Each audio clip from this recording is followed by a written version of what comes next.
смотри, я говорю, что так зимой. А?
you back up. It's picking up. Yeah. It's like that.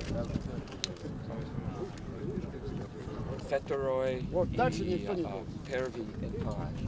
No, traité et Page. Yeah, stage. CG maybe?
Peggy Whitson, Chief of the Astronaut Office, once again in Baikonur, but in stark contrast to recent launches, a picture postcard day for the launch coming up in the wee hours Wednesday.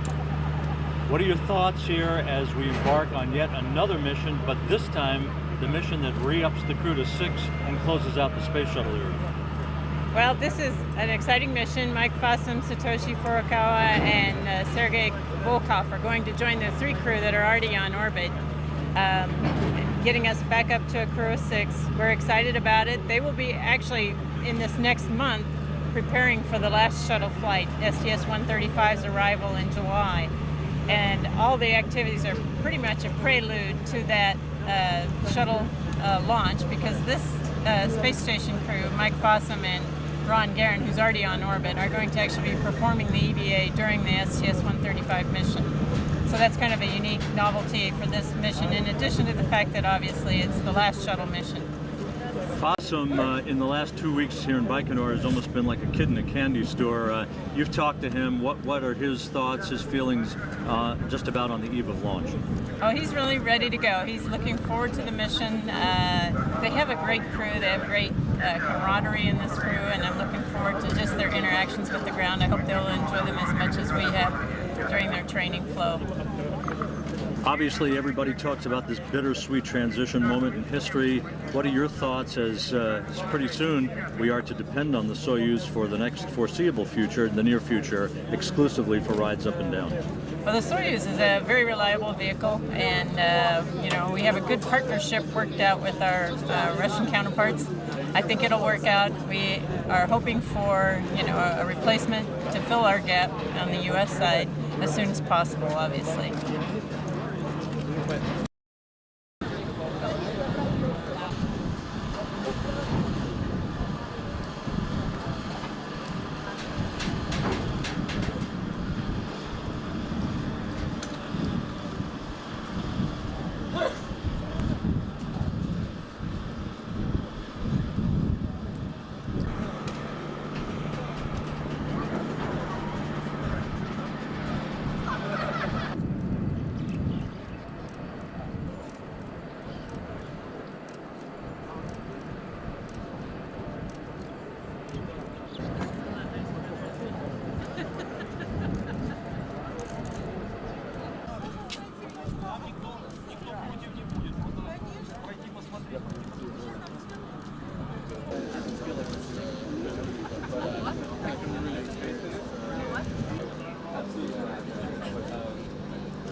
Oh, yeah.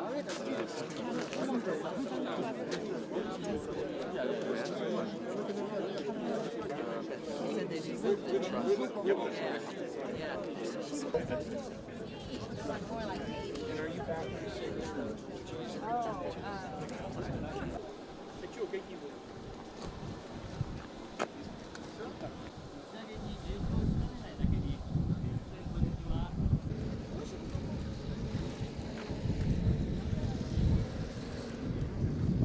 My visa didn't get cleared in time, so I couldn't do the direct flight from Moscow, so I had to go through customs. I know exactly. She's killing it. Gives me so many requirements.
Mike Seferdini, International Space Station Program Manager. Mike, welcome to Baikonur as always. Today, another rollout for another upcoming launch. What is significant about this launch at this particular time in the wake of one shuttle mission on the cusp of the final shuttle mission coming up in a few weeks? Well, Rob, as you know, there's two answers to that. One is the technical answer that this period of time in the program where we had ATV flights, we had the 2 shuttle flights, all of those had to fit in sequence, and then we had the rotation of the crew, which we're in the middle of now. It was a technically challenged as things moved around. So this really represents one of the last steps in this relatively tight period. We have this launch of the crew to ISS, and shortly thereafter we'll have on the 20th of June the departure of the ATV, which has done a great job for us on ISS, and here in the last few days on orbit, it'll take the ISS to the highest orbit it's ever been in. So technically, it represents kind of the end of a kind of challenging period we've had on orbit.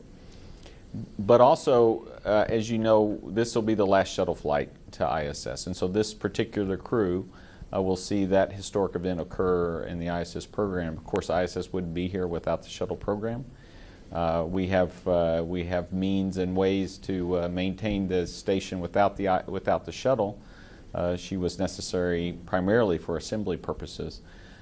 So in spite of the fact that we can live without the shuttle and the shuttle program, we'll miss her greatly, and this crew will see that last flight. And so it's a kind of a maybe not a sad moment, but it's a moment where we kind of reflect back and go, yes, assembly's complete. We're moving on with the utilization phase of the program, which is why we built the ISS in the first place.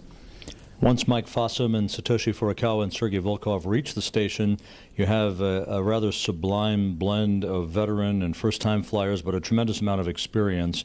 What challenges will they face during the bulk of their half year in orbit that will span into the late fall timeframe? Well, this is a great time. The last shuttle flight brings up an enormous amount of crew supplies to get us almost a year's worth of supplies to orbit. And so the first thing they'll have to do is try to work with the shuttle crew to do the exchange of all the components, because the shuttle crew is going to be small this time. The smallest crew we've ever flown to ISS, 4 crew. And so the ISS crew will be more busy helping with the transfer, and it's Atlantis, which doesn't have the capability to stay on orbit as long as the other vehicles. And so the very first thing they'll have to do is add extra tasks to help us do all the transfers we need to do to get all of those supplies out of the MPLM and all of the components we want to take home in the MPLM back in the payload bay. But after that, we're going to transition our whole process to more of a utilization capability. And so they're going to help us with this transition where we're going to start thinking more of allocating time to utilization, and all the systems work will have to fit within what's left. Whereas up until this point, we've been operating a little differently. All the systems was the priority, and the utilization got what was left. And so this is a major transition for us as a program, and the crew will be a big part of helping us through that. Of course, the last thing is I expect, I'm cautiously optimistic by the end of their increment, they will see the first commercial vehicle fly to ISS. And while the training associated with that is not particularly over-the-top challenging in terms of crew time and capability, it will be a first, and with like all firsts, it can have its surprises, and so they'll spend a lot of time getting ready for that, and then of course implementing the actual docking when it does occur late in their increment.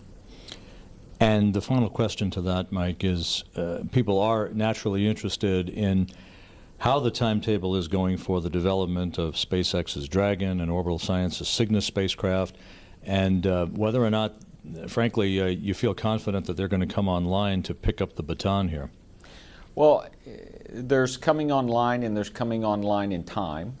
Both of these companies are doing a tremendous job building their spacecraft. We interact with them every day.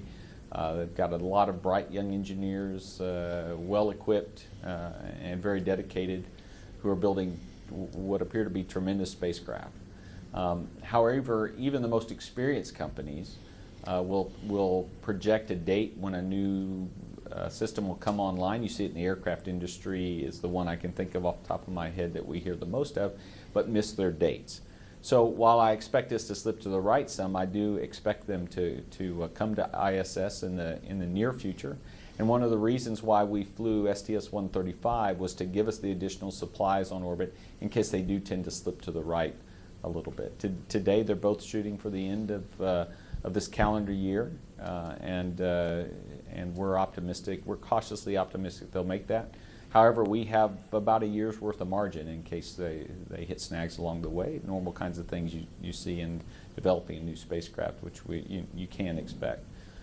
So I do expect them to be there. They may or may not be there on the current schedule, but we've got the margin in the systems to let them to take the time they need to do it right and ultimately get to ISS on a regular basis. And finally, of course, we're here in Baikonur because the Soyuz ready to launch. Once again, our ticket to fly for the near future, anyway, up and down to station. A new head of Roscosmos. There is change in the air. How are you viewing that change, this transition period, in terms of the protection, sustenance, and safety of the ISS?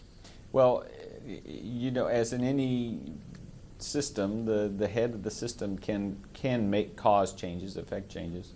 But down and in, you have a technical team here that's been doing Soyuz launches safely for many, many, many years. And what I see around me is a very focused team. What I have heard about the inputs from the new leader, Vladimir Popovkin, is all good. I mean, he's keeping the team focused. He's not talking about dramatic changes to the guys down and in here that do the day-to-day work. So I would expect this flight to be just like every other flight. The Soyuz is an incredibly robust design. The team that does this work gets her ready for launch and launches and operates her to docking is a talented, dedicated team, and so I expect this flight to be like every other one we've enjoyed. With the possible exception is the weather's going to be really nice this time. Bill Gerstenmaier, NASA's Associate Administrator for Space Operations here in Baikonur. Bill, another rollout today as another crew is on the verge of augmenting the space station back to 6 crew members. Your thoughts today as you saw the rollout to the pad, and your thoughts on the criticality of this launch at this time of transition? Yeah, I guess, again, my initial thoughts were the weather was just phenomenal today. It was a very pretty day for the rollout. Again, the vehicle looked in tremendous shape and ready to go fly, which is a real tribute to our Russian partners of continuing to support the ISS as we added the additional Soyuzes to keep the crew complement at 6.